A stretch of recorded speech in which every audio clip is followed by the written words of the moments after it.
Andhra Pradesh liquor scam మరొకసారి సుప్రీంకోర్టులో పెద్ద చర్చనీయాంశమైంది.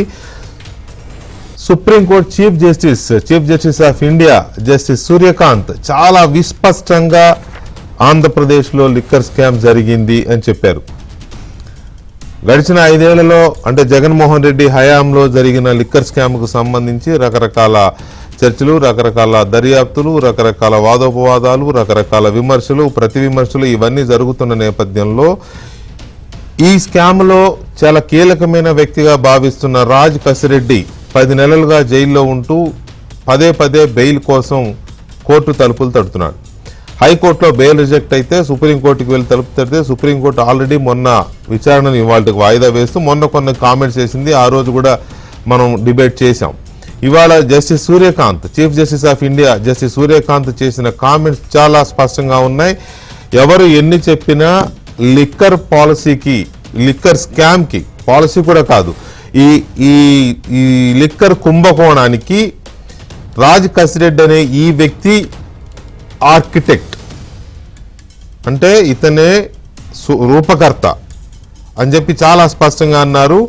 వీరు మాత్రమే కాదు, మరికొందరు అధికారులు కూడా కుమ్మక్కయ్యారు ఇతనుతో, లేకపోతే ఇలాంటివి సాధ్యం కాదు అని కూడా జస్టిస్ సూర్యకాంత్ పేర్కొన్నారు. అయితే ఇక్కడ విషయం ఏంటంటే, నిర్ణయాలు తీసుకునే కీలక బాధ్యతల్లో లేదా కీలకమైన పదవుల్లో ఉన్న వారి ప్రోద్బలము లేకుండా ఇలాంటి కుంభకోణాలు జరిగే అవకాశం లేదని కూడా చీఫ్ జస్టిస్ ఆఫ్ ఇండియా అన్నారు. నిర్ణయాలు తీసుకునే కీలకమైన బాధ్యతల్లో ఉన్నవారు ప్రోద్బలం లేకుండా ఇలాంటి కుంభకోణాలు జరిగే అవకాశం లేదు అంటే మనం ఎవరిని అర్థం చేసుకోవాలి? దీనికి ఇంకా విస్పష్టంగా డీకోడ్ చేయాల్సిన అవసరం ఉందా? ఇంత సరళమైన తెలుగులో చీఫ్ జస్టిస్ ఆఫ్ ఇండియా వారు ఇంగ్లీష్లో చెప్పినా దాన్ని మనం తెలుగులోకి ట్రాన్స్లేట్ చేసుకుంటే ఇప్పుడు నేను చెప్పిన పదాలే వస్తాయి. నిర్ణయాలు తీసుకునే పదవిలో ఉన్నవారి ప్రోద్బలం లేకుండా ఇలా వ్యవహరించే అవకాశాలు లేవు అంటే దాని అర్థం ఏంటి? అతను ఆర్కిటెక్టే కావచ్చు రాజ్ కసిరెడ్డి. చాలా మంది బిల్డింగ్లు కడుతూ ఉంటారు, పెద్ద కమ్యూనిటీలు కడుతూ ఉంటారు, పెద్ద గేటెడ్ కమ్యూనిటీలు కడుతూ ఉంటారు, పెద్ద మాల్స్ కడుతూ ఉంటారు. కానీ ఆర్కిటెక్ట్ ఉంటాడు. ఆర్కిటెక్ట్ ఏం చేస్తాడు? ఒక డిజైన్ తయారు చేసి ఇస్తాడు. బిల్డర్ మాత్రం ఇన్వెస్టర్. దానివల్ల లాభం వచ్చినా నష్టం వచ్చినా, అది సక్సెస్ అయినా ఫెయిల్ అయినా ఆ బిల్డర్దే బాధ్యత. ఆ బిల్డరే దానికి అన్నీ, ఒక రకంగా నిర్మాత. మరి ఆ బిల్డర్ ఎవరు? చాలా స్పష్టంగా సుప్రీంకోర్టు చెబుతోంది, ఇతనే కీలకమైన వ్యక్తి. 10 నెలలు జైల్లో ఉంటే సరిపోదు, ఇంకా చాలా కాలం ఉండాలి, బెయిల్ ఇవ్వడానికి కుదరదు అని చెప్పి తిప్పికొట్టింది, రిజెక్ట్ చేసింది. మరి బిల్డర్ ఎవరు? రాజ్ కసిరెడ్డితో ఆ ఆర్కిటెక్ట్ని పట్టుకొని డిజైన్ వేయించుకున్న ఆ బిల్డర్ ఎవరు? ఇది పాయింట్ నెంబర్ 1. ఇక అత్యంత ఇంపార్టెంట్ పాయింట్, జస్ట్ 130 కోట్ల రూపాయల స్కామ్, లిక్కర్ స్కామ్ జరిగిందని చెప్పి ఢిల్లీ ముఖ్యమంత్రిని, ఉప ముఖ్యమంత్రిని, ఇంకా చాలా మందిని జైల్లో పెట్టిన ఆ లిక్కర్ స్కామ్కి స్పష్టంగా 3,500 కోట్ల రూపాయల స్కామ్ జరిగిందని చెబుతున్న ఆంధ్రప్రదేశ్ లిక్కర్ స్కామ్లో ఇప్పటికే 732 కోట్ల రూపాయల స్కామ్ జరిగింది. 732 కోట్ల రూపాయలకు 10 నెలలు జైల్లో ఉంటే సరిపోతుందా అని సుప్రీంకోర్టే డైరెక్ట్గా అంటోంది. అంటే సుప్రీంకోర్టు వారు నమ్ముతున్నారు 732 కోట్ల రూపాయలు ఇప్పటికీ నిరూపితం అయిందని. ఇంకా చాలా దాదాపు 2,800 కోట్ల రూపాయలు ఇందులో తేలాల్సి ఉంది. ఇది కాకుండా 35,000 కోట్ల రూపాయల ట్రాన్సాక్షన్స్ ఏమయ్యాయి అనేది ఇందులో ఇంకొకటి తేలాల్సింది. ఈ 3,500 కోట్ల రూపాయలు కేవలం డిస్టిలరీస్ దగ్గర తీసుకున్న కమిషన్, డిస్టిలరీల దగ్గర కొట్టేసిన కమిషన్ మాత్రమే. ఇది 35,000 కోట్ల రూపాయల ట్రాన్సాక్షన్ ఏమైంది అనేది ఒక ఇంపార్టెంట్ క్వశ్చన్ ఉంది. అది కాకుండా 98,000 కోట్ల రూపాయల నగదు లావాదేవీలు జరిగాయి. No digital currency. Jaganmohan Reddy హయాంలో ఏ వైన్ షాపులోకి వెళ్ళినా no digital currency, no ATM card, no debit card, no credit card, no UPI, no PhonePe, no Google pay, only cash. మరి 98,000 కోట్ల రూపాయల నగదు లావాదేవీలు జరిగాయి అని అంటే అందులో డూప్లికేట్ మాల్ ఎంత? షాపులో అమ్మే ప్రతి రూపాయి మీద రాష్ట్ర ప్రభుత్వానికి కొంత వాల్యూ యాడెడ్ ట్యాక్స్ రావాల్సి ఉంటుంది. ఆ వ్యాట్ రాకుండా నగదు లావాదేవీలు జరిగితే ఆ జీరో మాల్ మీద ప్రభుత్వానికి రావాల్సిన ఆదాయం ఎటుపోయింది? ఇవన్నీ కలిపితే ఇది ఎంత పెద్ద స్కామ్. దీంట్లో సూత్రధారులు ఎవరు, పాత్రధారులు ఎవరు, అంతిమ లబ్ధిదారు ఎవరు?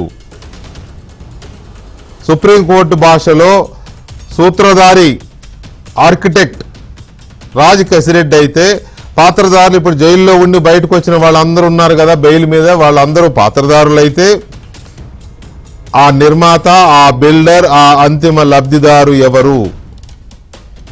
ఢిల్లీ స్కామ్ లో అరవింద్ కేజ్రీవాల్కు ఒక న్యాయం, ఇక్కడ అంతిమ లబ్ధిదారు ఓపెన్ గా మాట్లాడుకుంటే ఆనాటి కీలక నిర్ణయాలు తీసుకునే అత్యున్నతమైన పదవిలో ఉన్న జగన్మోహన్ రెడ్డికి ఒక న్యాయం, అరవింద్ కేజ్రీవాల్కి, మనీష్ సిసోడియాకి ఒక న్యాయమా?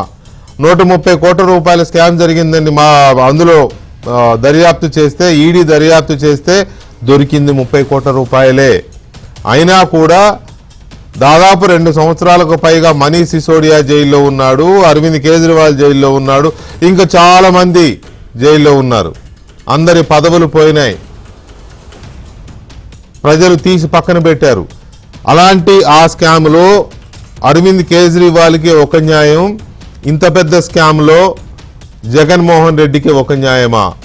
చట్టం అక్కడ ఒకలా చూస్తుంది, ఇక్కడ ఒకలా చూస్తుందా? ఏమిటి ఈ తేడా? ఎందుకు ఈ రకమైన తేడా చూపిస్తున్నారు? ఎందుకు ఈ రకమైన దర్యాప్తు అంతిమ లబ్ధిదారు వరకు వెళ్ళడం లేదు? రాజ్ కసిరెడ్డి ఆర్కిటెక్ట్ అని అంటే ఆర్కిటెక్ట్ కోర్టు అందుగాని అతనే ఫైనల్ అని అనలేదు సుప్రీంకోర్టు. ఆర్కిటెక్ట్ ఫైనల్ ఎలా అవుతాడు? ఆ ఇల్లు కట్టే అతనో, ఆ మాల్ కట్టే అతనో, ఆ కమ్యూనిటీ కట్టే అతనో, ఓవరాల్గా బిల్డర్ ఫైనల్ అవుతాడు. అతనికి డిజైన్ గీసి ఇచ్చే ఆర్కిటెక్టే, రూపకర్త మాత్రమే. కాబట్టి ఆ బిల్డర్ని ఎప్పుడు పట్టుకుంటారు, ఆ బిల్డర్ యొక్క అంతు ఎప్పుడు తేలుస్తారు అనేది చర్చించాల్సిన అంశం. చర్చలో మనతో సీనియర్ జర్నలిస్ట్ సత్యమూర్తి గారు ఉన్నారు, అలాగే తెలుగుదేశం పార్టీ జాతీయ అధికార ప్రతినిధి స్వచ్ఛాంధ్ర మిషన్ చైర్మన్ పట్టాభిరామ్ గారు ఉన్నారు, అలాగే హైకోర్టు అడ్వకేట్ ఆంధ్రప్రదేశ్ ఉమేష్ చంద్ర గారు కూడా మనతో చర్చలో పాల్గొంటున్నారు. ముందుగా పట్టాభి గారు నమస్తే. నమస్కారం వికే గారు. పట్టాభి గారు, ఈయనెవరు? రాజ్ కసిరెడ్డి ఒక ఆర్కిటెక్ట్ 732 కోట్ల రూపాయలకు 10 నెలల జైలు సరిపోతుంది అనుకుంటున్నారా అని మొన్ననే చెప్పింది సుప్రీంకోర్టు. ఇవాళ బెయిల్ నిరాకరిస్తూ మళ్ళీ చీఫ్ జస్టిస్ ఆఫ్ ఇండియా మళ్ళీ సేమ్ కామెంట్స్ రిపీట్ చేశారు, ఇంకా కొంచెం ఘాటుగా కామెంట్ చేశారు. సో దీని మీద మీ ఇనిషియల్ రియాక్షన్ ఏంటి డైరెక్ట్లీ?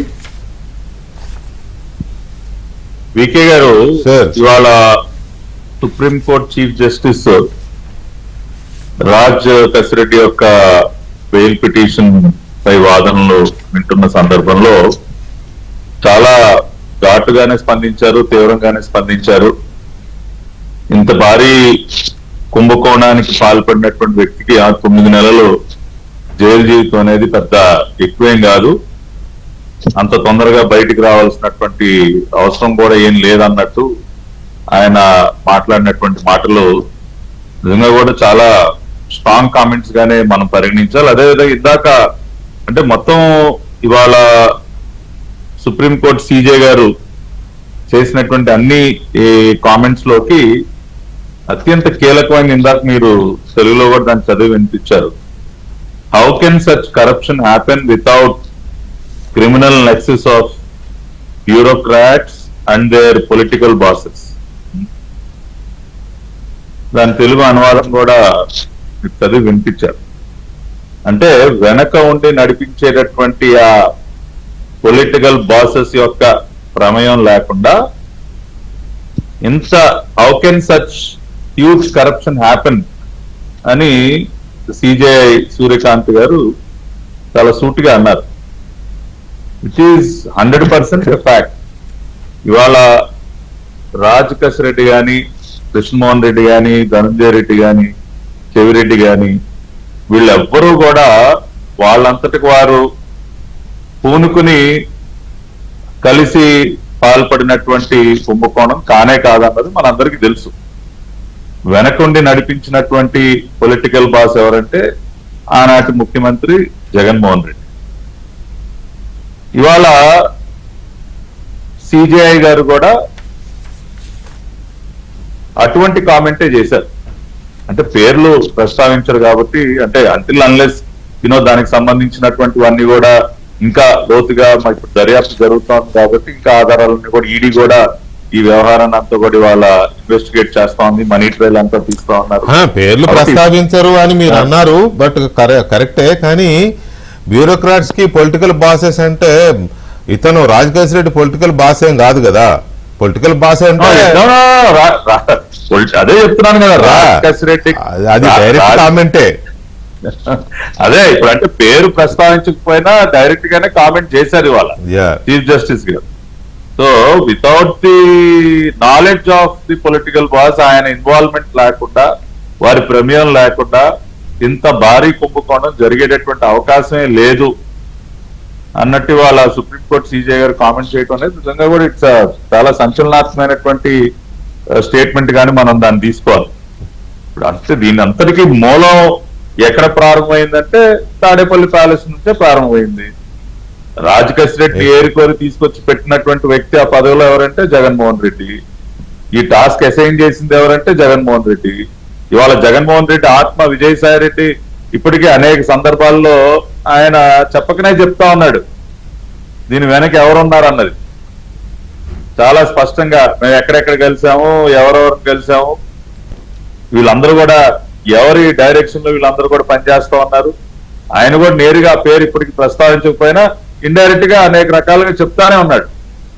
ఇవాళ మీరు ఈడీ వాళ్ళు చేస్తున్నటువంటి ఇన్వెస్టిగేషన్ లో కూడా ఆ మనీ ట్రయల్ కానీ, సూట్ కేస్ కంపెనీలు కానీ, షెల్ కంపెనీల నుంచి రకరకాలుగా తరలించినటువంటి సొమ్ము అది ultimately it has to land in some account which is link to the political big boss in Tadepalli palace.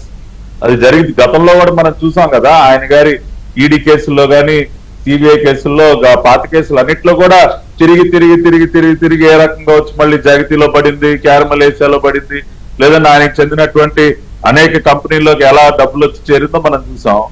వాళ్ళు అదే రకంగా ఇది కూడా అవుతుంది. అంతేకాకుండా ఈయన గారి మనీ డెన్లు, చెవిరెడ్డి భాస్కర్ రెడ్డి ఇప్పుడు ఎలక్షన్స్ అప్పుడు వాళ్ళందరికి వాళ్లే తీసుకెళ్లి కాన్స్టిట్యున్సీకి ఎంత అని చెప్పి ఆ మనీ డెన్లో నుంచి డబ్బులు తరలించి అక్కడ ఇక్కడ చేరవేస్తూ ఉంటారా?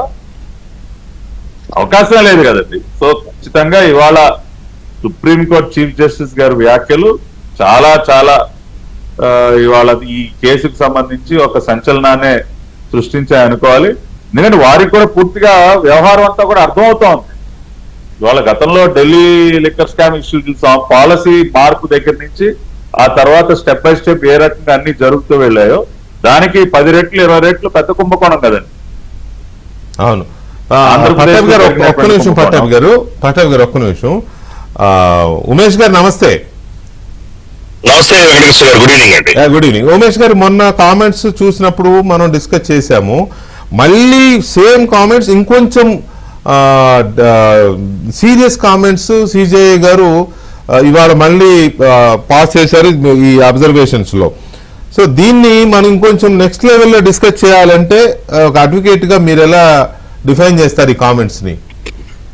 ఖచ్చితంగా అండి. అంటే ఇది ఎంత లార్జ్ స్కేల్ స్కామ్ జరిగింది ఇందులో అంటే మామూలుగానే మనం ఫైనాన్షియల్ ఫ్రాడ్స్ అన్నిటిని క్లాస్ అపార్ట్ అఫెన్సెస్ అంటాం అనమాట లీగల్ టర్మ్స్ లో. సో ఖచ్చితంగా ఇది క్లాస్ అపార్ట్ అఫెన్స్. ఇట్లాంటి వాటిల్లో ఎవరైతే మెయిన్ అక్యూజ్డ్ గా ఉన్నారో, A1 గా ఉన్నారో, ఆయనకి అసలు ఎట్టి పరిస్థితుల్లో బెయిల్ రాకూడదు. బెయిల్ రావడాన్ని కూడా మేము హర్షించామన్న విధంగా ఈరోజు సుప్రీంకోర్టు వ్యాఖ్యలు ఉన్నాయి. మీరు ఒకసారి రీకలెక్ట్ చేసుకుంటే వెంకటకృష్ణ గారు, లాస్ట్ అకేషన్ లో మనం డిస్కస్ చేసినప్పుడు కూడా 2 రోజుల క్రితం మనం డిస్కస్ చేసినప్పుడు కూడా ఈ విషయాన్ని మనం క్లియర్ గా అర్థం చేసుకుందాం. ఎందుకంటే మనకు బెయిల్ రాదు, ఏదో ఆయన కౌన్సిల్ ఎవరైతే ఉన్నారో, A1 కి తరఫున సంబంధించిన కౌన్సిల్ ఎవరైతే ఉన్నారో ఆయన రిక్వెస్ట్ మేరకు ఈ రోజు పోస్ట్ చేయడం జరిగింది తప్ప ఫర్దర్ ఆర్గ్యుమెంట్స్ కి already the bench has clearly made up it's mind. The bench has clearly indicated it's mind also. అంటే బెంచ్ యొక్క మైండ్ ఏమిటనేది ఆ రోజు బెంచ్ చెప్పడం జరిగింది. మీ వరకు మీకు ఎన్ని కోట్ల రూపాయలు అందాయండి అని అడిగితే దానికి 732 కోట్లు అని చెప్పి కౌన్సిల్ జవాబు ఇచ్చిన రోజే ఇది చాలా లార్జ్ స్కేల్ స్కామ్, 3,500 కోట్లు ఇంతకు మీరు ఇనిషియల్ రిమార్క్స్ లో చెప్పినట్టు ఫేవరబుల్ బ్రాండ్స్ ని ఇవ్వటం కోసమే 3,500 కోట్లు. ఆ తర్వాత జిఎస్టీ ఎంత అయిపోయిందో మనకు తెలుసు. దానిలో ఈడీ యాంగిల్ కూడా వస్తుంది కాబట్టి ఈడీ కూడా ఖచ్చితంగా దీనిలో ఇన్వెస్టిగేట్ చేసిన తర్వాత ఏ విధంగా జిఎస్టీలు లేదా ఏ విధంగా ట్యాక్స్లు అయిపోయినాయి అవన్నీ కూడా ముందరకు వస్తాయి. అన్నిటికన్నా ముఖ్యమైనది ఏంటంటే ఈరోజు కోర్టులు ఉన్నాయి, ఎలా పడితే అట్లాగా ఏదన్నా చేసేసి మేము బెయిల్ తెచ్చుకుంటాము అని అనుకునే వారికి చంపబెట్టింది ఖచ్చితంగా. It's slipper shot. ఇంకోటి ఏంటంటే అన్నిటికన్నా ముఖ్యమైనది, ఈ రోజు బెయిల్ డిస్మిస్ చేస్తామంటే మాకు డిస్మిసల్ వద్దండి, మేము విత్డ్రా చేసుకుంటాం అని చెప్పి న్యాయస్థానాన్ని. That is very interesting point actually. ఎందుకు అలా అన్నారు? ఎందుకంటే ఇప్పుడు ఇక్కడ నేను అదే చెప్పే ప్రయత్నం చేస్తున్నా. ఎందుకు అలా చేస్తారంటే బేసిక్ గా మేము కౌన్సిల్స్ అన్ని కేసుల్లో కూడా మనం డిస్మిసల్ కి వస్తుంది అనుకుంటే మనం కూడా విత్డ్రా చేసుకుంటామని కొన్ని కేసులు అడుగుతాం. ఎందుకంటే సుప్రీం కోర్ట్ లాంటి హైయెస్ట్ కాన్స్టిట్యూషనల్ కోర్ట్ నుంచి, అపెక్స్ కోర్ట్ నుంచి, ఇండియా మొత్తంలో గల పెద్ద కోర్టు నుంచి ఒక అన్ఫేవరబుల్ ఆర్డర్ కనుక మనం ఇన్వైట్ చేస్తే వాటి యొక్క బేరింగ్ గానీ వాటి యొక్క ప్రభావం గానీ కింద కోర్ట్స్ మీద ఖచ్చితంగా పడుతుంది అనే ఒక ఇది ఉంటుంది. కాబట్టి మేము విత్డ్రా చేసుకుంటాం అనేది సర్వసాధారణంగా అడిగేది. అంటే ఒక పిటిషనర్ తను వేసిన పిటిషన్ ని విత్డ్రా చేసుకునే పరిస్థితికి వచ్చాడంటే honourable supreme court of India వారు ఎంత తీవ్రంగా ఈ బెయిల్ మేము ఇవ్వమని చెప్పుకుంటున్నారు. ఇక్కడ ఒక డౌట్ ఉమేష్ గారు, ఇక్కడ ఒక డౌట్. ప్లీజ్ అండి. సుప్రీంకోర్టు చీఫ్ జస్టిస్ గారి బెంచ్ యొక్క అత్యంత విలువైన సమయాన్ని కొన్ని రోజుల పాటు వాదనల పేరుతోనో ఆ పేరుతోనో వృధా చేసి సుప్రీంకోర్టు బెయిల్ ఇవ్వను అని చెప్పేసరికి విత్డ్రా చేసుకుంటానంటే కోర్టు ఎలా వదిలేయాలా? ఎందుకు వదిలేయాలి అసలు? అంటే కొన్ని కేసెస్ లో కోర్టు కాస్ట్ ఇంపోజ్ చేస్తారు ఖచ్చితంగా. కానీ ఈ కేసులో ఇంకోటి చెప్పడం జరిగింది. అన్నిటికన్నా మీరు అన్నది కరెక్టే. కొన్ని కేసుల్లో కాస్ట్ ఇంపోజ్ చేస్తారు. అంటే ₹1,00,000 2,00,000 ఎంతో కొంత కాస్ట్ ఇంపోజ్ చేసి దాన్ని పర్టికులర్ అడ్వకేట్ అసోసియేషన్ కనో లేదా లీగల్ సర్వీసెస్ అథారిటీ కనో వాళ్ళకి ఇమ్మని చెప్పి అడుగుతుంది, న్యాయస్థానం చెబుతుంది, డైరెక్ట్ చేస్తుంది. కానీ ఇందులో చెప్పలేదు. కానీ అన్నిటికన్నా ముఖ్యమైనది ఏంటంటే ఇక్కడ మనం అర్థం చేసుకోవాల్సింది, సుప్రీం కోర్టులో విత్డ్రా చేసుకుంటానని చెప్పిన తర్వాత సుప్రీం కోర్టు ఏం అబ్జర్వ్ చేసిందంటే, you try your luck. Next మళ్ళా మీరు బెయిల్ మూవ్ చేసుకోవాలంటే ట్రయల్ కోర్టులో కానీ, కింద కోర్టులో కానీ, హైకోర్టులో కానీ మూవ్ చేసుకోండి. అంటే మళ్ళీ మీరు డైరెక్ట్ గా సుప్రీం కోర్టుకి రావద్దని చెప్పింది. చెప్పింది అదే చెప్పింది క్లియర్ గా ఆర్డర్ లో ఉంది. అది నేను కొత్తగా ఏం చెప్పండి. స్పాట్ ఆఫ్ ద ఆర్డర్ మీరు ట్రయల్ కోర్టులో కానీ, హైకోర్టులో కానీ మీ ఆప్షన్స్ మీరు పర్సూ చేసుకోండి అప్రోప్రియేట్ ఫోరం దగ్గర.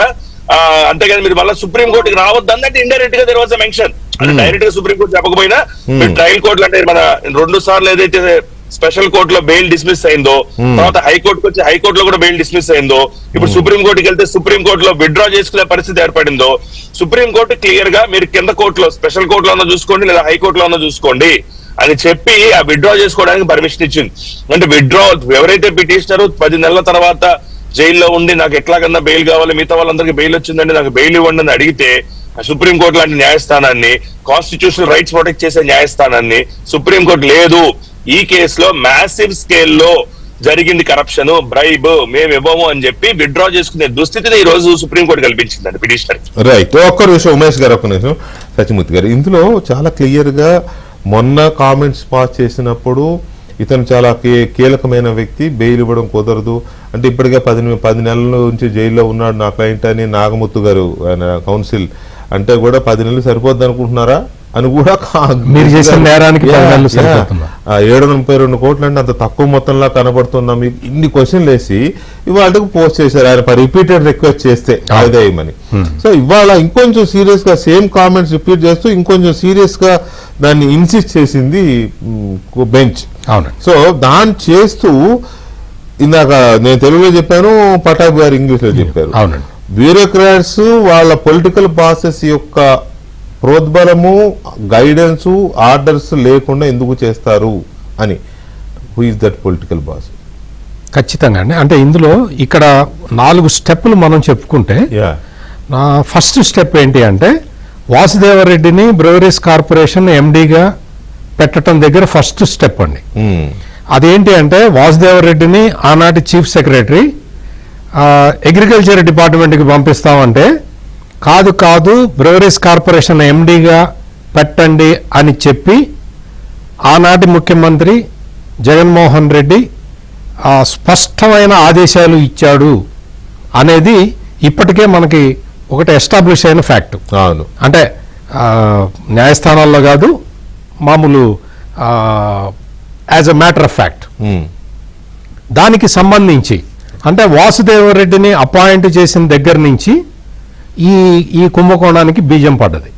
ఆ తర్వాత పాలసీ బీజం పట్టడం కాదు, అసలు బీజం వేయడానికి అతను పట్టుకొచ్చారు. ఎగ్జాక్ట్లీ, బీజం వేయటానికి అతను తెచ్చుకున్నారు. తర్వాత ఇప్పుడు ఢిల్లీ లిక్కర్ స్కామ్ గురించి మీరు చాలా స్పష్టంగా చెప్పారు. ఢిల్లీ లిక్కర్ స్కామ్ పాలసీకి అంటే అక్కడ స్కామ్ జరగటానికి అనువైన పాలసీకి రివర్స్లో ఇక్కడ జరిగింది. ఢిల్లీలో ఏంటంటే గవర్నమెంట్ డిపోల ద్వారా అమ్మేదాన్ని ప్రైవేట్కి తీసుకొచ్చారు. ఇక్కడ ప్రైవేట్ వాళ్ళు అమ్మేదాన్ని తీసుకొచ్చి గవర్నమెంట్కి మార్చారు. గవర్నమెంట్కు మారిస్తే మరి అందులో స్కామ్ ఎట్లా ఉంటుంది అని చెప్పి చాలా అమాయకంగా సజ్జల రామకృష్ణారెడ్డి అడిగాడు. స్కామ్ ఎట్లా ఉంటుంది అంటే డిపో గవర్నమెంట్ది, అందులో పనిచేసే వ్యక్తులు ప్రైవేట్ వ్యక్తులు. నువ్వు అదే ఎక్సైజ్ డిపార్ట్మెంట్కి సంబంధించిన స్టాఫ్ని రిక్రూట్ చేసుకొని వాళ్ళని తీసుకొచ్చి అక్కడ పెట్టినట్టయితే అది ఇంటోటో గవర్నమెంట్ ఇదవుతుంది, డిపో అవుతుంది. నువ్వు గవర్నమెంట్ బిల్డింగ్ గవర్నమెంట్ది, పనిచేసేవాడు ప్రైవేట్ వాడు అంటే అది టోటల్ గవర్నమెంట్ టేక్ ఓవర్ చేసినట్టు ఎట్లా అవుతుంది? స్టాక్ ప్రైవేట్ది, పనిచేసేవాడు ప్రైవేట్ వాడు. ఎదురుగా గోడౌన్ ఒకటే, ఆ ప్రెమిసిస్ ఒక్కటే గవర్నమెంట్ది. సో అది ఇంకొక మళ్ళీ అందులో కూడా పందికొక్కులు తాగేసే కొంతమంది. ఈ నిర్ణయం ఎవరు తీసుకుంటారు? వెంకటకృష్ణ గారు. రాజకేశిరెడ్డి కూర్చొని ఈ నిర్ణయం తీసుకోలేడు కదా. వాసుదేవరెడ్డిని అపాయింట్ చేసే నిర్ణయం రాజకేశిరెడ్డి తీసుకోలేడు కదా. పాలసీ మార్చే నిర్ణయం నీకు అప్పటి ఎక్సైజ్ మంత్రి అంటే ఉప ముఖ్యమంత్రి కూడా ఆ విషయం ఆయనకే గుర్తులేదు, కానీ నారాయణ స్వామిని పిలిచి అడిగారు. మరి పాలసీ మార్చిన విషయం రాజకేశిరెడ్డి మార్చలేడు కదా.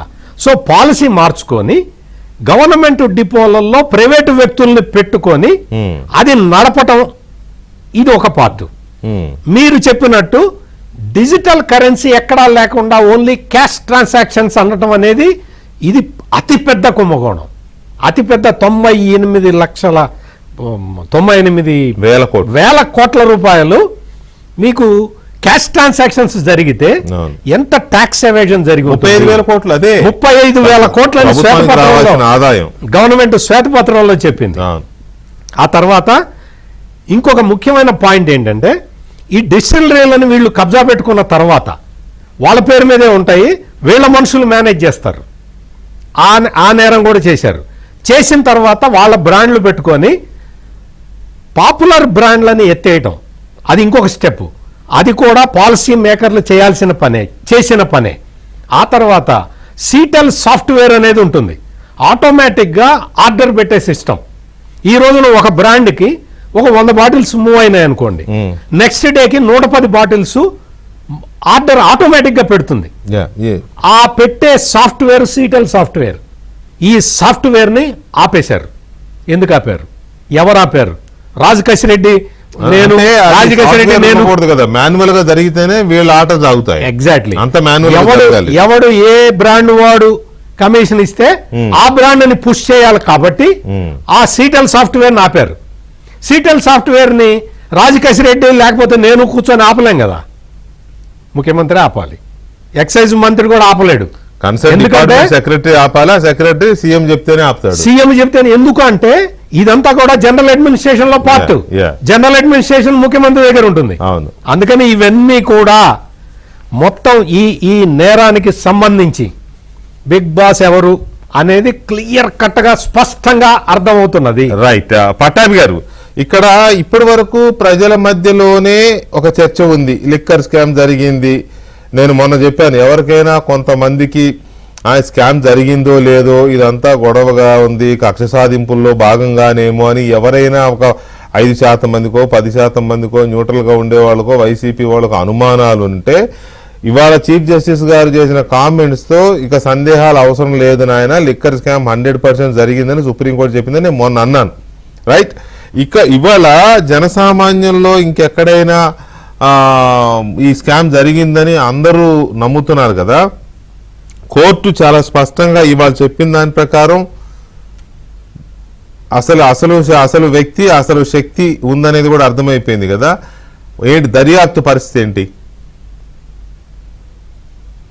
దర్యాప్తు ఒక పక్కన సిట్, రెండో పక్కన ఎన్ఫోర్స్మెంట్ డైరెక్టరేట్, రెండు వైపుల నుంచి కూడా దర్యాప్తు వేగంగానే ముందుకు సాగుతా ఉంది వికే గారు. అంటే ముఖ్యంగా మనీ ట్రయల్, ఇప్పుడు ఇదంతా కూడా ఈ డబ్బు చివరికి ఎక్కడికి చేరింది అన్న కోణంలో ఎక్కువగా ఇప్పుడు దర్యాప్తు జరుగుతాం. ఒకటి మీరు అన్నట్టు కుంభకోణం జరిగింది అన్నది ఎస్టాబ్లిష్ అయిపోయింది, దానిలో ఇక ఎవరికి ఎటువంటి అనుమానం లేదు. ఏ రకంగా జరిగింది అన్నది కూడా అర్థమైపోయింది. సత్యమూర్తి గారు అన్ని చెప్పారు. ఆర్డర్ ఫర్ సప్లై సాఫ్ట్వేర్ నాపేజ్ మాన్యువల్ విధానంలోకి ఎలా వచ్చింది, వాసుదేవ్ రెడ్డిని ఎవరు తీసుకొచ్చారు, ఆ సత్యప్రసాద్ ని ఎవరు తీసుకొచ్చారు, పాలసీ మార్చడానికి జగన్మోహన్ రెడ్డి ఎప్పుడు మీటింగ్ పెట్టాడు, ఏం చేశాడు. సో ఇదంతా ప్రతి సామాన్యుడు ప్రతి ఒక్కరికి కూడా అర్థమైంది. అదేవిధంగా ఓన్లీ క్యాష్ ట్రాన్సాక్షన్స్ దేనికి వేశారంటే మెంగటానికి, సొమ్ములు మెంగటానికి చేశారు. కాబట్టి అసలు ఏ విధంగా జరిగింది, ఎలా జరిగింది, దీనిలో పాత్రదారులు ఎవరు అన్నది ఒక క్లారిటీ కంప్లీట్ గా వచ్చిందండి. ఇప్పుడు క్వశ్చన్ ఏంటంటే ఈ డబ్బు ఎక్కడి నుంచి ఎక్కడికి చేరింది? సొమ్ము అయితే దోచేశారండి, ఇట్ ఈస్ కన్ఫర్మ్. 3,500 కోట్ల లేకపోతే ఇంకా పెరుగుతుందా అనేది లెక్కలు తేలుతా ఉన్నాయి. ఇప్పుడు మనీ ఎక్కడి నుంచి ఎక్కడికి వెళ్ళిందని దర్యాప్తు జరుగుతున్న సందర్భంలో ఇవాళ మనకి వస్తున్నటువంటి సమాచారం ఏంటి? వీళ్ళు అనేక షెల్ కంపెనీలు, సూట్ కేస్ కంపెనీలు పెట్టేసి దానిలో డైరెక్టర్లుగా ఆఫీస్ బాయ్లు అంట, ఎలక్ట్రిక్ షాప్ లో సేల్స్ మెన్లు అంట, ఎవరో ఒక కిరాణా షాప్ వ్యక్తి అంట, ఒక అతనేమో కొరియర్ డెలివరీ బాయ్ అంట.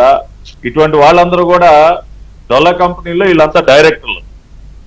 వాటిలోకి ఈ మద్యం స్కామ్ సొమ్ములు ఏ విధంగా వెళ్ళినాయి అనేది ఇవాళ అన్ని కూడా బయటకు వస్తా ఉన్నాయి. సప్లిమెంటరీ ఛార్జ్ షీట్స్ లో సిట్ ఇవన్నీ కూడా వెల్లడిస్తా ఉంది. అదేవిధంగా గతంలో సిట్ ఫైల్ చేసినటువంటి సప్లిమెంటరీ ఛార్జ్ షీట్స్ లో కూడా కిక్ బ్యాక్స్ అనేవి జగన్మోహన్ రెడ్డి దాకా చేరేటటువంటి అవకాశం ఉందని కూడా వాళ్ళు రాశారు. దానికి సంబంధించి కూడా ఇప్పుడు ఆ కోణంలో కూడా దర్యాప్తు జరుగుతూ ఉంది. So it is all about money trail and Anil Chokkara ఎవరినైతే ముంబైలో అరెస్ట్ చేసి తీసుకొచ్చారో అతను చాలా కీలకమైనటువంటి వ్యక్తి. ఈ సొమ్ములన్నింటినీ కూడా రకరకాల మార్గాల్లో రూట్ చేయడానికి ఉపయోగించినటువంటి వ్యక్తి అనిల్ చొక్కారా. అనిల్ చొక్కారా చాలా వరకు ఇవాళ కన్ఫెస్ చేసి అన్ని కూడా చెప్తా ఉన్నాడు. అదేవిధంగా దేశంలోనే కాకుండా ఇతర దేశాలకు కూడా వీళ్ళు సొమ్ములు తరలించారు. దుబాయ్ లో కూడా కొన్ని సూట్ కేస్ కంపెనీలు పెట్టి అక్కడికి కొంత సొమ్ముని తరలించి అక్కడి నుంచి ఆఫ్రికా ఖండంలో మొన్ననే జగన్మోహన్ రెడ్డి కుటుంబ సమేతంగా వెళ్ళాడు జార్జ్ రెడ్డి కుమారుడు ఇంట్లో వివాహానికి. సో వారే ఆఫ్రికాలో రెడ్డి గ్లోబల్ ఎంటర్ప్రైజెస్ సామ్రాజ్యానికి అధిపతులు అనిల్ రెడ్డి, సునీల్ రెడ్డి నిన్నే సకుటుంబ సపరివార సమేతంగా చెన్నై వెళ్ళి అక్కడ వెడ్డింగ్ లో కూడా హాజరయ్యారు. వాళ్ళకి సంబంధించినటువంటి కంపెనీస్ వరకు ఈ సొమ్ము వెళ్ళి అక్కడ మనం చూసాం కదా, చెవిరెడ్డి గారు భాస్కర్ రెడ్డి వెళ్ళి తాంజానియాలో కాపర్ మైన్లు, ఇంకేదో దేశంలో ఇంకొక మైన్లు, అక్కడ వీళ్ళకు ఉన్నటువంటి మద్యం వ్యాపారం. సో ఇది భారతదేశం దాటి మిడిల్ ఈస్ట్ కి వెళ్ళి అక్కడి నుంచి ఆఫ్రికా వరకు ఈ సొమ్ముల యొక్క వ్యవహారం మొత్తం కూడా ముడిపడి ఉంది. కాబట్టి ఇవాళ ఆ మనీ ట్రయల్ అనేది వాళ్ళు ఎస్టాబ్లిష్ చేస్తా ఉన్నారు వికే గారు. ఖచ్చితంగా ఇవాళ సుప్రీంకోర్టు ప్రధాన న్యాయమూర్తి గారు కూడా చెప్పకనే చెప్పారు, ఇది నీ వెనుకున్నటువంటి పొలిటికల్ బాస్, నీ పొలిటికల్ బాస్ తెలియకుండా ఇదంతా జరిగే ప్రసక్తే లేదని చెప్పి. సత్యమూర్తి గారు చెప్పింది కూడా 100% ఫ్యాక్ట్.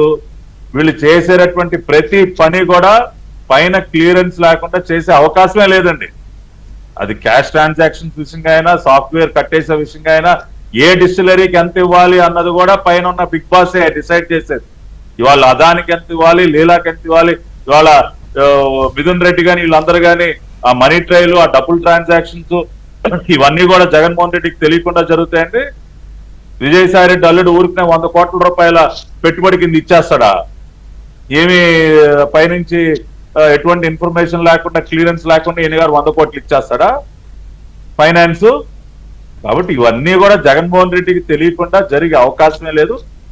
కానీ ఢిల్లీ లిక్కర్ స్కామ్ లో చాలా మంది మాట్లాడుతున్నది ఏంటి అని అంటే, మొన్న ఎలాగైతే తిరుపతి లడ్డు కల్తీ విషయంలో అసలు వాళ్ళను వదిలేసి కింది స్థాయిలో ఉండే అధికారులను చేసినప్పుడు ఢిల్లీ సీఎం అరవింద్ కేజ్రీవాల్ వ్యవహారంలో ఏం జరిగింది, ఇదే లిక్కర్ స్కామ్లోనే లడ్డూ విషయంలో ఇక్కడ నిర్ణయాలు తీసుకునే టీటీడీ పెద్దలను ఎందుకు ఆ సూత్రం ఇక్కడ వర్తించట్లేదని చర్చ జరిగింది కదా. సో ఇప్పుడు ఈ విషయంలో కూడా అరవింద్ కేజ్రీవాల్, మనీష్ సిసోడియాలకు ఒక న్యాయం, జగన్మోహన్ రెడ్డి విషయంలో ఇంకొక న్యాయమా అనే చర్చ వస్తోందండి. దీని మీద మీ అభిప్రాయం ఏంటి? మీరేమి చెప్తారు దీనికి? చర్చ వస్తున్న మాట వాస్తవం అండి, ఐ అగ్రీ విత్ యూ. అలా అనుకోవటం ప్రజలు కూడా ఆ కంపారిజన్ అనేది చేస్తారు. కానీ ఇక్కడ మనం గమనించాల్సింది ఏంటంటే గారు, ఇక్కడ కూడా ఖచ్చితంగా జగన్మోహన్ రెడ్డి, అతని బ్యాచ్ ఇంక్లూడింగ్ జగన్మోహన్ రెడ్డి, ప్రతి ఒక్కరు కూడా అరెస్ట్ అవ్వాల్సిందే, అవుతారు కూడా. ఢిల్లీ లిక్కర్ స్కామ్ లో కూడా మీరు చూసినట్లయితే it took almost 2 years to arrest Arvind Kejriwal. చూడండి, ఫస్ట్ అక్కడ సిబిఐ ఎఫ్ఐఆర్ ఫైల్ చేసిన దగ్గర నుంచి అరవింద్ కేజ్రీవాల్ అరెస్ట్ చేసే టైంకి ఆల్మోస్ట్ 21 months 22 months అంత మెరుపు వేగంతో జరిగిపోయింది లేండి. అక్కడ మనీష్ సిసోడియా అయితే 6 నెలల్లోనే అది ఇక్కడ కూడా ఇప్పుడు మిథున్ రెడ్డి ఎక్సెట్రా అందరూ ఇప్పుడు అరవింద్ కేజ్రీవాల్ వరకు రావటానికి 2 సంవత్సరాలు పట్టింది. కానీ అరవింద్ కేజ్రీవాల్ కింద ఉన్నటువంటి అనేక మందిని ముందుగానే అరెస్ట్ చేసి, ఇక్కడ కూడా కింగ్ పిన్ ఎవరో జగన్మోహన్ రెడ్డి.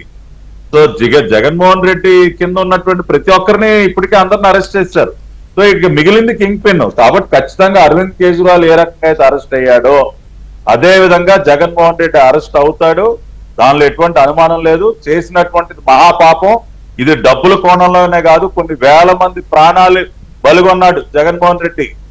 తన డబ్బుల దాహాన్ని తీర్చుకోవటం కోసం ప్రజల ప్రాణాలను బలిగొన్నాడు సార్. 100 సంవత్సరాలు జైలు శిక్ష వేసినా తక్కువే. జగన్మోహన్ రెడ్డి చేసినటువంటి పాపానికి విషం తాగిచ్చాడు సార్. తెలిసి విషం తాగిచ్చాడు 5 సంవత్సరాలు. అసలు ఆ యాంగిల్లో కూడా దర్యాప్తు చేస్తామని అన్నది మీ ప్రభుత్వం. మరి అది ఎలాంటి మద్యం తయారు చేశారు, ఎంత నాసి రకం, ఎంత విషపూరితమైన మద్యాన్ని చేశారు, జంగారెడ్డిగూడెం ఘటనలు లాంటివి చాలా జరిగాయి. అవన్నీ ఏంటి, వీటి మీద దర్యాప్తు కేసులు అన్నారు. మరి ఎంతవరకు వచ్చిందో తెలియదు. కానీ సరే, ఓకే, వాటి గురించి తర్వాత ఇంకో సందర్భంలో మాట్లాడదాం. ఈ విషయానికి వచ్చేసరికి పటాబ్ గారు, ఒక్క నిమిషం అండి, సత్యమూర్తి గారు, ఇది ఢిల్లీ కేసులో అత్యంత అసలు మెరుపు వేగంతో జరిగింది దర్యాప్తు. మరి అది ఢిల్లీలో ఉండడం కారణమా, లేకపోతే అక్కడ బీజేపీయేతర ముఖ్యమంత్రి అరవింద్ కేజ్రీవాల్ ఉండడం కారణమా? ఇక్కడ కూడా బీజేపీయేతర నాయకుడే జగన్మోహన్ రెడ్డి. మరి బీజేపీయేతరలో ఇంకేదన్నా తరాతమా ఏమైనా ఉన్నాయా నాకు తెలియదు. కానీ సంథింగ్ మేనేజింగ్ జరుగుతోంది జగన్మోహన్ రెడ్డి వైపు నుంచి. ఎవరో ఢిల్లీలో ఇది చేస్తున్నారు అనే ఒక అనుమానం జనంలో బలంగా ఉందండి. ఎందుకంటే అరవింద్ కేజ్రీవాల్ దగ్గర వచ్చినప్పుడు అంత స్పీడ్ గా చాలా పిన్ పాయింటెడ్ గా దర్యాప్తు జరిగి ఇక్కడికి వచ్చేసరికి రాజకేశ్ రెడ్డి గారు ఆగిపోతుంది. ఇక్కడ ఏంటి అంటే, ఈ కేసులో ఆంధ్రప్రదేశ్ లిక్కర్ స్కామ్లో మనుషులు ఇన్వాల్వ్ అయి ఉన్న మనుషుల సంఖ్య ఎక్కువ ఉంది, చాలా ఎక్కువ. మామూలు కాదు. అంటే ఒక్కొక్క షాపులో సేల్స్ పర్సన్స్ దగ్గర నుంచి, ఆ సేల్స్ పర్సన్ దగ్గర డబ్బులు కలెక్ట్ చేసేవాడి దగ్గర నుంచి, వాడు తీసుకెళ్లి ఇంకొకటికి ఇచ్చే దగ్గర నుంచి, వాడు తీసుకెళ్లి ఇంకొకటికి ఇచ్చి, వాడు తీసుకెళ్లి ఎవడి వాటా వాడికి ఇచ్చేసి ఫైనల్ గా తీసుకెళ్లి బ్రూవరీస్ కార్పొరేషన్ కొంత కట్టడం, అక్కడి నుంచి ముడుపులు. ఇదేమో క్యాష్ ట్రాన్సాక్షన్స్ లో ముడుపులకి సంబంధించి ఒక్కొక్క డిస్టిలరీ ఒక్కొక్క కథ. ఒక ఆయన చెప్పాడు, ఒక ఆయన ఎస్ఎన్ డిస్టిలరీస్ ఏదో ఉంది, చెన్నైలో ఉంటుంది. ఆయన అయితే ఫోన్ చేసి వాసుదేవ రెడ్డిని అడిగాడు, ఏమంటే ఇట్లా ఎవరో ఫోన్ చేశారు సీఎంఓ నుంచిట, వాళ్ళు మరి ఆర్డర్ పెట్టాలి అంటే కమిషన్ అడుగుతున్నారు, మరి కరెక్టా కాదా అని మిమ్మల్ని అడుగుతున్నానంటే, కరెక్టేనండి, మీరు కమిషన్కు ఒప్పుకుంటేనే మీకు ఆర్డర్ ఇస్తాము అని వాసుదేవ రెడ్డి క్లియర్ కట్గా చెప్పాడు ఆయనతోటి. చెప్పినప్పుడు ఆయన డిస్టిలరీని పక్కన పెట్టి ఆ కొత్త ఇంకోటి లీలా డిస్టిలరీ ఏదో ఉంది అది పెట్టి దాని మీద ఇచ్చాడు కమిషన్లు, దాని మీద ఆర్డర్ ఇచ్చారు.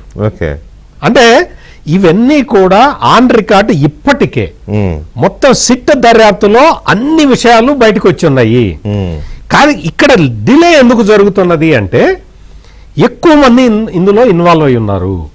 ఒక చోట నుంచి ఒక చోటకి క్యాష్ ట్రాన్సాక్షన్స్ వెళ్ళటం, అక్కడి నుంచి పక్కకి వెళ్ళిపోవటం, కొంత క్యాష్ అంతా కలెక్ట్ చేయటం, మళ్ళీ కలెక్ట్ చేయటం, డెన్నుల్లో పెట్టడం, ఈ ముడుపుల ద్వారా వచ్చినవి హవాలా ద్వారా పంపించటం, హవాలా నుంచి మళ్ళీ తిరిగి రావటం.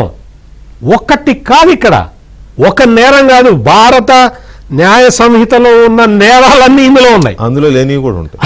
అందులో లేనివి కూడా ఉన్నాయి. వీళ్ళు అంతకంటే తెలివైన వాళ్ళు కదా. అందులో ఇంకా ఇన్కార్పొరేట్ చేయని కొత్త కొత్త నేరాలు కూడా ఇందులో ఉన్నాయి. అందులో ఇదో కేస్ స్టడీ. ఇది ఒక ఆయన ఎకనామిక్ అఫెన్సెస్ ఏ రకమైన అక్రమాస్తుల కేసు, ఇది ఇంకొక రకమైన కేస్ స్టడీ. ఖచ్చితంగా ఇవన్నీ కూడా న్యాయ శాస్త్ర విద్యార్థులందరూ కూడా ఇవన్నీ మొత్తం చదువుకోవాలి. కొత్త కొత్త నేరాలు చేయటం ఎట్లా అనేది ఇక్కడ మొత్తం ఎస్టాబ్లిష్ అయిపోతుంది. రైట్. ఉమేష్ గారు, ఇది ఈ లిక్కర్ స్కామ్ మామూలుగా ఢిల్లీ లిక్కర్ స్కామే మనం ఒక కేస్ స్టడీ అనుకుంటూ ఉంటాం కదా, అంతకు మించి ఇది ఒక కేస్ స్టడీ అవుతుందేమో. ఇప్పుడు జగన్మోహన్ రెడ్డి గారి అక్రమాస్తుల కేసు చాలా యూనివర్సిటీల్లో పెట్టారు, అది ఎలా జరిగిందని. తర్వాత సుప్రీంకోర్టులో 4-5 జడ్జిమెంట్లో కూడా సైటేషన్లో ఉంది ఈ జగన్మోహన్ రెడ్డి గారి అక్రమాస్తుల కేసులు, అవి ఎలా చేశారు ఏంటి అని కదా. సో ఇప్పుడు ఇది కూడా ఒక కేస్ స్టడీ చేయొచ్చేమో కదా. ఖచ్చితంగా అండి, ఖచ్చితంగా ఇది కూడా ఒక కేస్ స్టడీ అవుతుంది. అంటే ఇప్పుడు బేసిక్ గా మేము ఒక న్యాయస్థానంలో లా స్టూడెంట్స్ కి మంచి సబ్జెక్ట్ అవుతుంది ఇది. డెఫినెట్ గా మేము ఒక కేసును ఆర్గ్యూ చేసేటప్పుడు వెంకటకృష్ణ గారు న్యాయస్థానంలో ప్రొవిజన్ ఆఫ్ లా ఏంటి, ఇంటర్ప్రిటేషన్ ఏంటి, దీని ముందు ఏ విధంగా ఇంటర్ప్రిటేషన్ ఇచ్చారని చెబుతూ కేసు లాస్ వాడుతూ ఉంటాం ప్రతి చోట. ఈ కేసులో ఈ విధంగా బెయిల్ ఇవ్వలేదు. ఇప్పుడు రాజకేశ్ రెడ్డి గారిని ఇప్పుడు ఈ సంబంధించిన కేసుని ఒక ఎగ్జాంపుల్ గా చూపించి ఎవరన్నా ఒక ఫర్ ఇన్స్టెన్స్ ఏదన్నా ఒక పెద్ద క్రైమ్ లో ఇలాగ మన ఇట్లాంటి ఒక ఎకనామిక్ అఫెన్స్ లో ఎవరన్నా ఒక 10 నెలల పైన ఉన్నారు అనుకోండి, వాళ్ళకి న్యాయస్థానం బెయిల్ ఇవ్వాలని అనుకుంటుంది అనుకోండి ఫర్ ఇన్స్టెన్స్. సో ఈరోజు సుప్రీంకోర్టు ఈ విధంగా చెప్పడం జరిగింది, సుప్రీంకోర్టు తర్వాత దాన్ని విత్డ్రా చేసుకోవడం జరిగిందని మేము కూడా కేసు లాగా సైట్ చేసే అవకాశం ఉంటుంది. సో అది ఖచ్చితంగా ఇప్పుడు నేనేమంటానంటే ఎకనామిక్ అఫెన్సెస్ కె చిదంబరం గారి కేసు దగ్గర నుంచి ఇప్పుడు రీసెంట్ గా వచ్చిన రాజకేశ్ రెడ్డి కేసు వరకు ఎకనామిక్ అఫెన్సెస్ లో supreme courts, constitutional courts special, ఎందుకంటే మీకు ఒక చిన్న విషయం చెప్పే ప్రయత్నం చేస్తాం. ఆర్టికల్ 21 అనేది రాజ్యాంగంలో ఒక ఆర్టికల్ ఉంటుంది, దాంతో right to life and personal Liberty అంటాం. దాని ప్రకారంగా ఏంటంటే ఒక వ్యక్తికి ముందు అతనికి bail is the rule, jail is the exception అంటాం. అంటే బెయిల్ ఖచ్చితంగా ఇచ్చి తీరాలి, యాంటిసిపేటరీ బెయిల్ లేదా తర్వాత రెగ్యులర్ బెయిల్. దానికి విరుద్ధంగా ఇలాంటి ఎకనామిక్ అఫెన్సెస్ లో, క్లాస్ అపార్ట్ అఫెన్సెస్ లో, ఇంత లార్జ్ స్కేల్ స్కామ్ ఉన్న అఫెన్సెస్ లో బెయిల్ 10 నెలలైనా ఇవ్వాల్సిన అవసరం లేదు అని ఈ రోజు ఏదైతే సుప్రీంకోర్టు వాళ్ళు విత్డ్రా చేసుకునే పరిస్థితికి వచ్చిందో, దాన్ని ఖచ్చితంగా రేపు ఇట్లాంటి అఫెన్సెస్ ఏమైనా వచ్చినప్పుడు ప్రాసిక్యూషన్ వారు ఈ కేసుని ఎగ్జాంపుల్ గా సైట్ చేసి బెయిల్ ఇవ్వనీయకుండా ఎవరైతే ఎక్కువ కాలం ఉంచే అవకాశం ఉంటుంది. ఖచ్చితంగా ఉంటుంది, ఖచ్చితంగా ఉంటుంది. రైట్. పట్టాభి గారు, ఇప్పుడు ఇక్కడ ఈ కేసులో భారత న్యాయ సంహితలో లేనన్ని కోణాల్లో ఈ లిక్కర్ స్కామ్లో నేరాలు చేశారు అని ఇప్పుడు సత్యమూర్తి గారు ఏదైతే అన్నారో, దర్యాప్తు సంస్థలు మరి ఎంతవరకు వీటన్నిటిని శోధిస్తున్నాయో నాకు తెలియదు. కానీ ఇంకొకటి యాడ్ చేస్తాను నేను. ఇప్పుడే నాకు వచ్చిన సమాచారం, జగన్మోహన్ రెడ్డి గారు వచ్చి ఈ లిక్కర్ పాలసీ డిజైన్ చేసిన తర్వాత ఆ లిక్కర్ ట్రాన్స్పోర్టింగ్ అనేది డిపోల వారీగా ఇచ్చారంట మొదటి సంవత్సరం వరకు.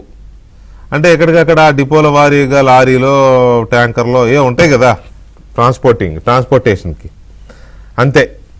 ఇక 2వ సంవత్సరం నుంచి మొత్తం సెంట్రలైజ్ చేసి ఒకే ట్రాన్స్పోర్ట్ కంపెనీకి ఇచ్చేశారంట.